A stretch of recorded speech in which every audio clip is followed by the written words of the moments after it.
Buenas tardes nuevamente, queridos hermanos. Dios los bendiga. Vamos a comenzar en esta tarde y, como siempre, compartiremos pantalla para poder tener la presentación, y en función de esto podamos ir entendiendo lo que apuntamos, hacia dónde apuntamos. Recuerden el principio. Hoy día no va a ser muy larga la presentación, pero en el trabajo sí va a ser un poco más largo. Lo que hemos mencionado ya más de una vez, la palabra de Dios nos da la perspectiva correcta. La palabra de Dios nos da las pautas correctas. La Amén. Palabra de Dios es la verdad absoluta y contiene principios que nos muestran el problema del hombre, el origen del problema del hombre, qué hacer en algunas circunstancias en medio de las dificultades propias de la vida humana. La palabra tiene siempre una palabra para el corazón que sufre. Entonces, ¿cómo ve Dios? Voy a pedirles que silencien su micrófono, por favor. ¿Cómo ve Dios a la humanidad? ¿No? Ya hemos mencionado esto, algunos recordarán en alguna clase que hemos dado, los famosos rectángulos que muestran las dos situaciones de la humanidad. En el cajón primero, el que está oscuro, no sé a dónde lo ven ustedes, a su derecha o a su izquierda, en este primer cajoncito, el negrito, están los que son sin Cristo, en un caminar descendente. Todos estos son gente bajo condenación eterna. Juan 3:18, el que no cree ya ha sido condenado. Pueden haber buena gente, pero pecadores, más o menos. Ya hay medios bravos y aquí están los malísimos. No importa la conducta, el hombre sin Cristo está condenado. El hombre sin Cristo está rumbo al infierno, a la condenación eterna. Y haciendo un paréntesis, por eso nosotros como iglesia estamos saliendo a evangelizar, para que la mayoría de personas tengan la oportunidad de escuchar el mensaje de salvación, reconozcan a Jesús y sean salvos. Dios ve a estos hombres, a cualquiera de ellos, aptos para ser salvos. El que está en la parte más alta de este rectángulo es apto para salvación. Quizás más fácil, como el que está en el último. Por favor, apaguen su celular, por favor, si fueran tan amables. Muchas gracias. Dios se lo pague. Ahora, ¿qué ocurre? ¿Qué ha ocurrido cuando hemos nacido de nuevo? Recordarán que también vimos esto. Dios nos pone en una naturaleza nueva. Sin importar la conducta, el que reconoce a Jesús como Señor y Salvador está bajo eterna salvación. Puede estar en el primer peldaño de su vida, como el ladrón en la cruz. El ladrón en la cruz, ¿qué bueno había hecho? A ver, ¿qué de bueno había hecho el ladrón en la cruz? A ver, ¿quién me da la respuesta? Se arrepintió. No dice que se arrepintió. Aceptó su condición. Reconoció a Jesucristo. Primero reconoció su condición. Uh-huh. Y segundo, reconoció quién era el Señor. Así es. Eso le trajo salvación. Es lo único bueno que había hecho en toda su vida. Y entonces estaba acá. Y lo último que hizo. En el primer peldaño. ¿Y qué le dijo Jesús? ¿Qué le dijo Jesús, queridos hermanos? Hoy, Cierto, es cierto, te digo que hoy mismo estarás conmigo en el paraíso. Es decir, salvo. Entonces, en nuestro caminar vamos subiendo. Esperamos que la mayoría de nosotros estemos por aquícito, ¿no? Dios permita que la mayoría de los que están acá estemos por ahí más o menos. Amén, amén, pastor, amén. Amén. De repente alguien está por acá con mucha humildad, dice, orgulloso de su humildad, yo estoy arriba. Yo creo que todavía, ¿no? Todavía. Pero ¿cómo lo ve Dios? La conducta del ser humano no cambia su naturaleza. Por eso puede haber un buen pecador, es decir, buena persona, buena gente, etcétera, pero si es pecador se va al infierno. Puede haber un creyente nacido de nuevo, sellado con el Espíritu Santo, que todavía le falta mucho por hacer y ignora muchas verdades.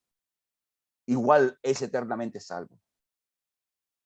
Entonces, como dijimos la semana pasada, Dios comienza poniéndonos en el primer peldaño y se espera que nosotros vayamos madurando, subiendo de nivel, paso a paso, día a día, en todas las áreas de la vida. No solamente en conocimiento de la palabra, no solamente en que está sirviendo, sino en todas y cada una de las áreas de vida que tiene. Ahora, rápidamente veamos esto. Por eso le decía, vamos a correr con esto para que ustedes puedan tener tiempo en el taller, porque siempre nos dicen les falta tiempo. Veamos, esto lo hemos visto en cantidad de veces. ¿Cuál es el método satánico para tener al hombre bajo esclavitud? La mentira y negar la verdad. Son los dos modos en que Satanás usa la palabra o a través de pensamientos o a través de la cultura, usa la mentira y niega la verdad. Pongamos un ejemplo. El aspecto del aborto. ¿No? Cómo el diablo ha metido en la cultura la mentira de que la mujer es dueña de su cuerpo y puede hacer lo que quiera. O planteamos la pregunta de otra manera. ¿Por qué algunas mujeres dicen que pueden abortar sin ninguna complicación, sin ninguna responsabilidad, sin ningún cargo de conciencia? Porque la mentira, este es mi cuerpo, yo con lo que quiero con mi cuerpo. Usa la mentira. Entonces, y así podríamos seguir tomando muchos ejemplos de negar la verdad. Cuando predicamos la palabra y las personas no desean reconocer a Jesús como Señor. Sencillamente, no, niegan. O sea, la mentira o la verdad. Y lo vamos a ver en el siguiente ejemplo. Satanás se dirige a la mujer. Ahora, independiente de por qué, yo no tengo, para ser sincero, amados hermanos, no tengo una respuesta clara por qué fue a la mujer. Tengo algunas imaginaciones, pero son imaginaciones. Pero el punto es que se dirige a la mujer. Y esto nos enseña una táctica satánica. Usa un instrumento para afectar a un tercero. Uy, está mal escrito acá. Separado debe ser. Busca un instrumento para afectar a un tercero. Se deja entender hasta ahí, ¿no? O sea, ¿qué busca Satanás? A alguien. Y creo que todos sabemos muy bien esto. En Romanos, el capítulo 2, déjeme encontrar mi Biblia. ¿Dónde está? Yo tengo aquí tantas y no tengo una cerca. Acá hay una.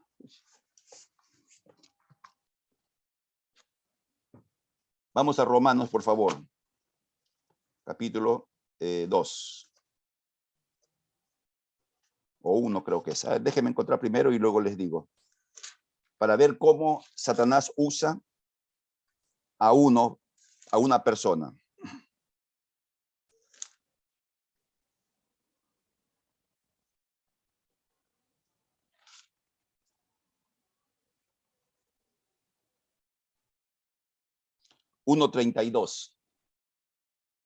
Romanos 1:32. Quienes habiendo entendido el juicio de Dios de lo que deben hacerlo o lo que no deben hacer, que los que hacen tales cosas son dignos de muerte. Es decir, que cometen pecado y están bajo juicio. No solo las hacen, sino, ¿qué más dice? Sino que también se complacen con los que las hacen. Es decir, un instrumento, un medio. Y esto es una realidad. Hoy día, queridos hermanos, nuestra juventud, hablando de creyentes, de que asisten a la iglesia, nuestros adolescentes, nuestros jóvenes, ¿por qué caen en algunas cosas inapropiadas? La gran mayoría de veces por un tercero. Por un tercero que se mete. Estaba leyendo el otro día algo que ha ocurrido en Venezuela. Una página, un diario cristiano de internet ponía esto. En Venezuela, los muchachos de secundaria, grupos de 13, 14, 15 años, se juntaban 7 hombres, 7 mujeres, se desnudaban, los hombres se sentaban en sillas y las chicas comenzaban a hacer como carrusel uno tras otro. O sea, una chica pasaba por 7 chicos y un chico por abajo 7 chicas. Usted se puede imaginar eso.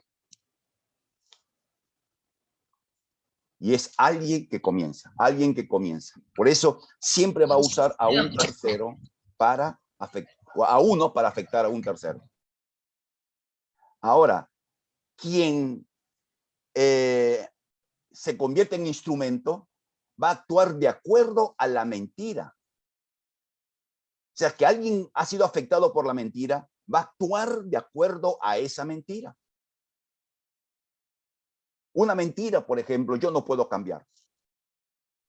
O no puedo dejar esto. Es una mentira.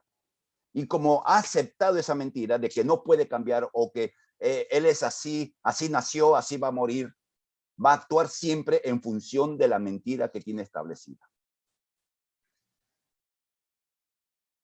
Ahora, y ahí, en el asunto de la mujer, le da a su esposo. La mujer actuó de acuerdo a la mentira que tenía y da a su prójimo. ¿A su prójimo? ¿Quién era su prójimo? Su esposo. ¿Cuál es el propósito? Que el pecado se multiplique. Por eso la palabra de Dios dice que en los posteros, en estos tiempos, la maldad, ¿qué cosa? Se va a multiplicar. Se va a multiplicar. Exactamente. Y eso es lo que estamos viendo. Porque hay instrumentos que son multiplicadores. Los que recordamos un poco en primaria y más en secundaria, siempre había en el salón un bandolero que motivaba a otros a hacerse la vaca o a hacer tropelías. ¿No? ¿Cuántos tenían así en su salón un vago o una vaga? Sí, pastor, la mala influencia. ¿Ya? ¿Y cuántas chicos o chicas seguían a esa persona a hacer cosas incorrectas? Y algunos han terminado mal. Han terminado mal por esto. Yo siempre recuerdo, yo les he contado que en primaria, la primera y única vez que me hice la vaca fue porque un grupo de vagos me sedujo. Así es la palabra. Y me fui a pasear al río y por no conocer cómo es el río Rímac, por allá por Barrios Altos, salto, caigo en un fango, saco el pie y el zapato se quedó adentro. Hasta el día de hoy no lo encuentro. Y era un muchacho que era el que encabezaba todo. Sigamos entonces en este caminar.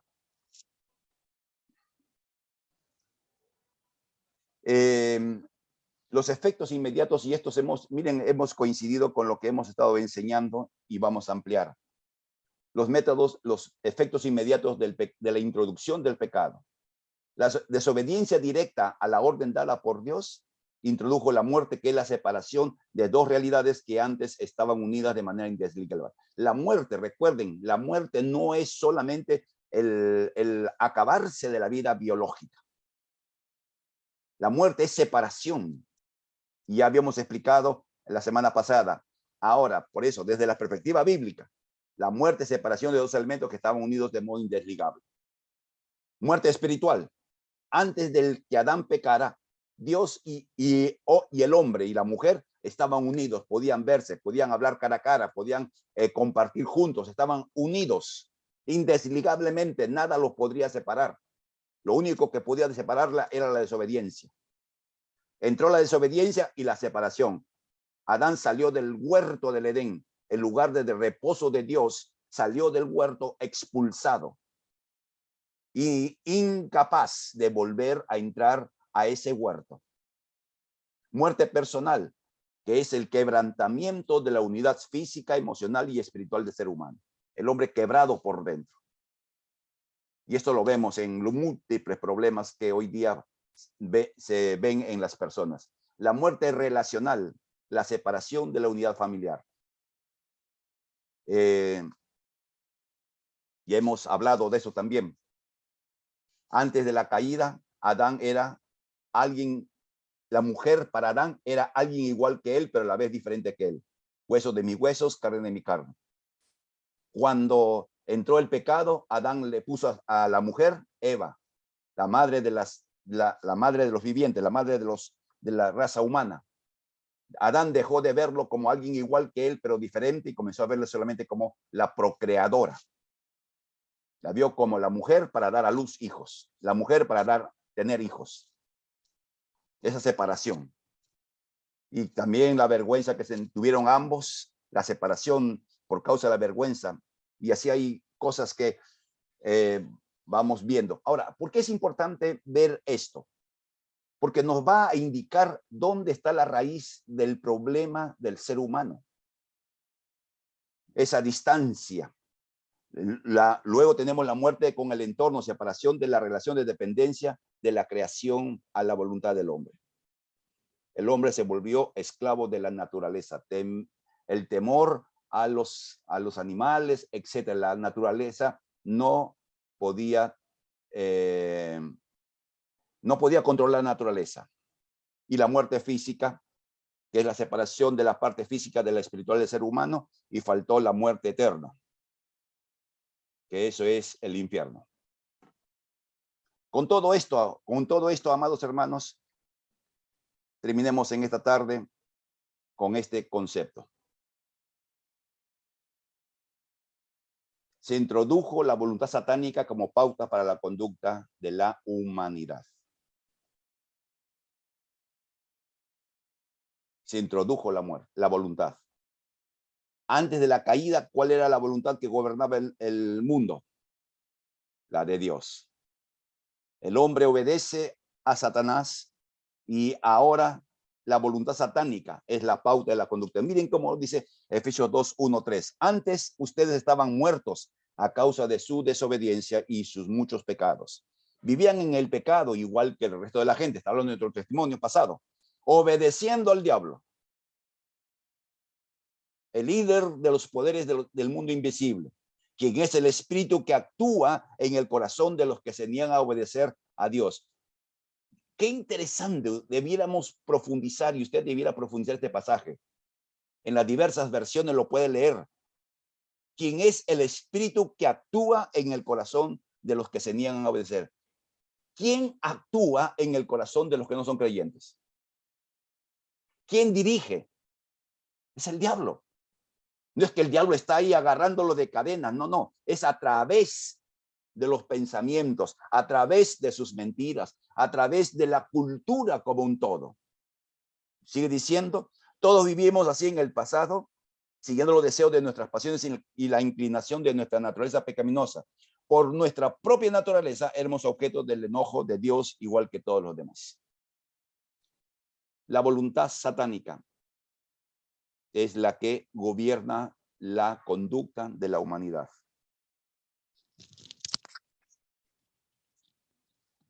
Y algunas veces nosotros como creyentes caemos en el juego del adversario obedeciendo su voz. Cayendo. Ahora, es posible que algunos creyentes tengan todavía su mente no, ¿cómo lo puedo decir? No clarificada de lo que es la verdad de Dios y de la mentira del diablo. En un nuevo recién creyente podríamos imaginar. En fin. Bien, amados hermanos, ¿alguna pregunta para continuar?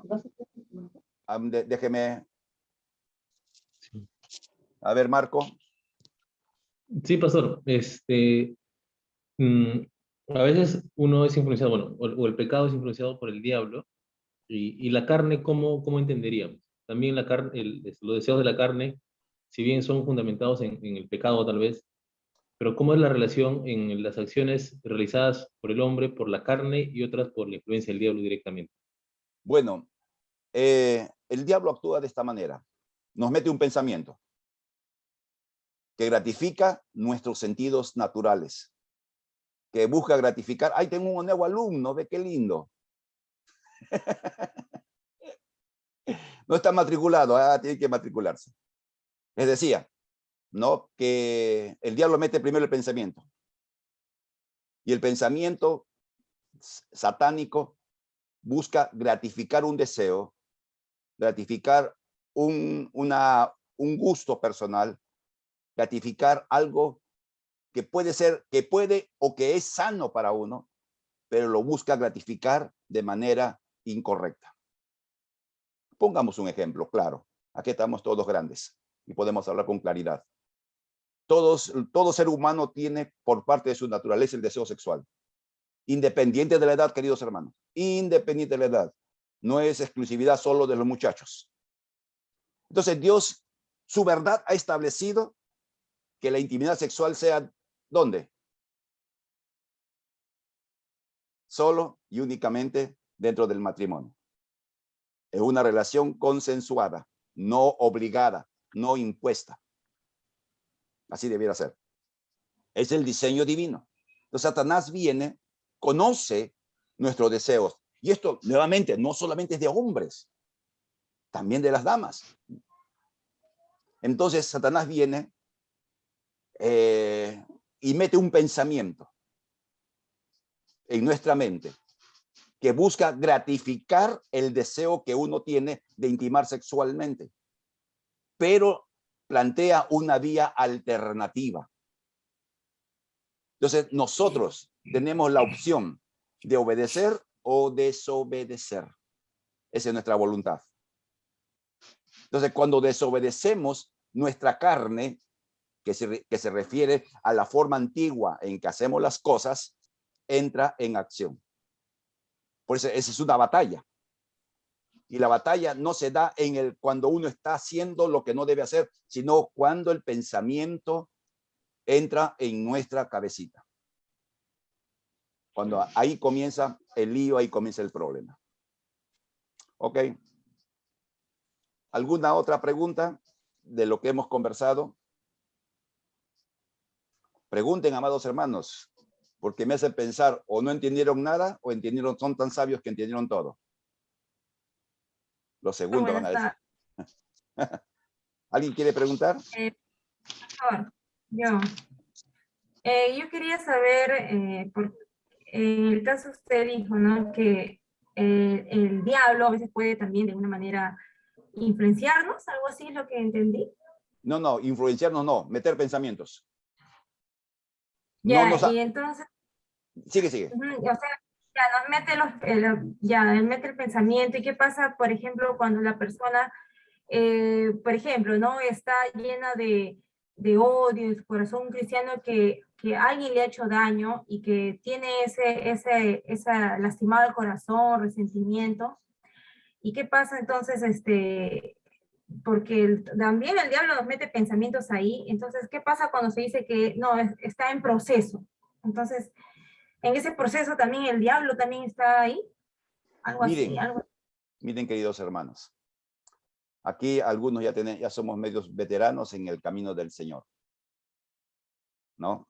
Y algunos de nosotros, cuando conocimos al Señor, venimos bien chancaditos y de repente resentidos o amargados contra alguien. Y no me dejarían mentir de que pasados los tiempos, de vez en cuando viene el recuerdo y quiere surgir el dolor. O vemos a la persona que nos lastimó, que nos hirió, etcétera, y entra el pensamiento, este desgraciado. O sea, no tiene gracia, ¿no? Nos pasa, ¿no? O sea, Satanás puede actuar en cualquier etapa de nuestras vidas, aun cuando estemos listos para morir. Él nunca deja de irse, no, él da vuelta ¿cuándo? En fiestas patrias, Navidad, alrededor nuestro. Anda como león rugiente todos los días, buscando a quién destruir, a quién dañar. Por eso, queridos hermanos, se nos meten algunos pensamientos que sabemos que están mal. Se nos meten. Al más pintado, amado hermano, al más pintado se le meten pensamientos. Y lo que uno tiene que hacer, y varias veces he dicho yo, una forma fácil es mover la cabeza o darse un golpe en la cabeza. Ya si no quiere salir, un martillo.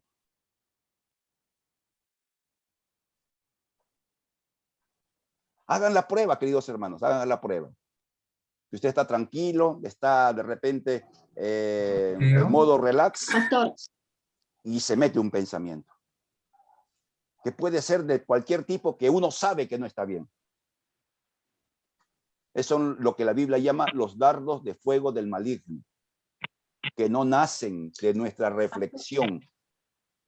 Se meten y motivan la reflexión.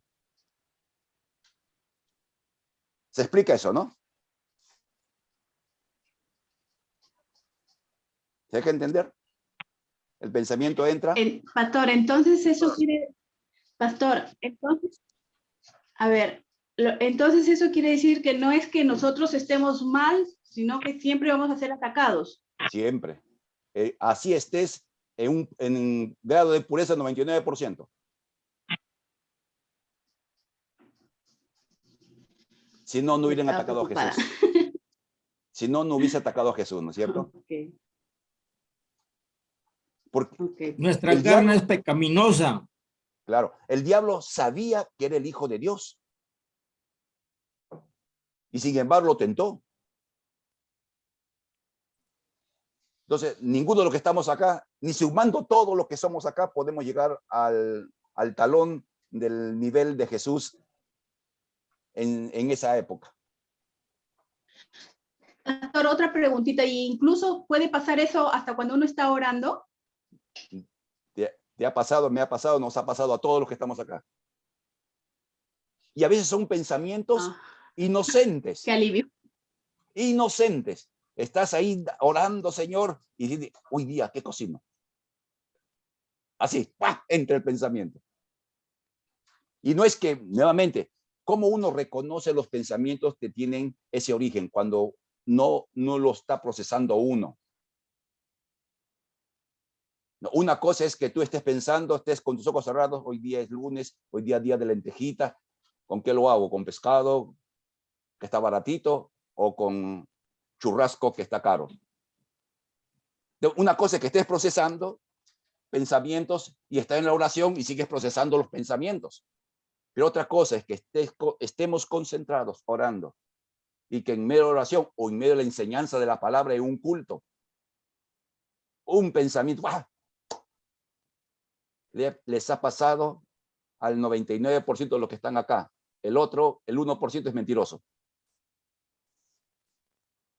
Pastor, a mí me pasa cuando leo el tiempo con Dios. Estoy leyendo el tiempo con Dios y estoy pensando otra cosa. Ay, Dios. ¿A cuánto les pasa lo mismo? A ver, ¿a cuánto les pasa? A ver, revistámonos de honestidad, ¿no? A muchos.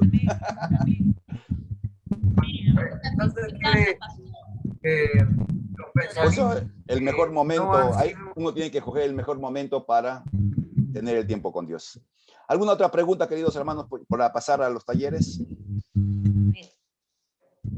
Ok, ya creo que estamos. Pregunta. Pastor. ¿Alguien quiere hacer pregunta? Pastor, yo. ¿Quién es yo? Yo, Wilber. Wilber. Está con tu... A ver. Entonces los No. pensamientos... ¿Escucha? No se te escucha bien, Wilber. Es tu internet, parece. Está robotizado. Está robotizado.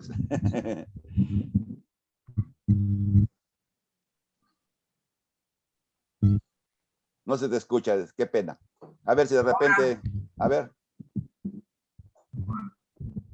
¿Está bien ahora? Igual. No. Por mensaje. Por mensaje lo escribes y lo respondemos después. mensaje. Ok, Te responde igual. vamos a pasar a los talleres. La pastora Margot, la pastora Angélica está por ahí. Por favor, pueda... Sí, sí, pastor. Me confundió, pastor. Ya, discúlpame. Corta la grabación para que eso no salga ahí. Ya, hermanos.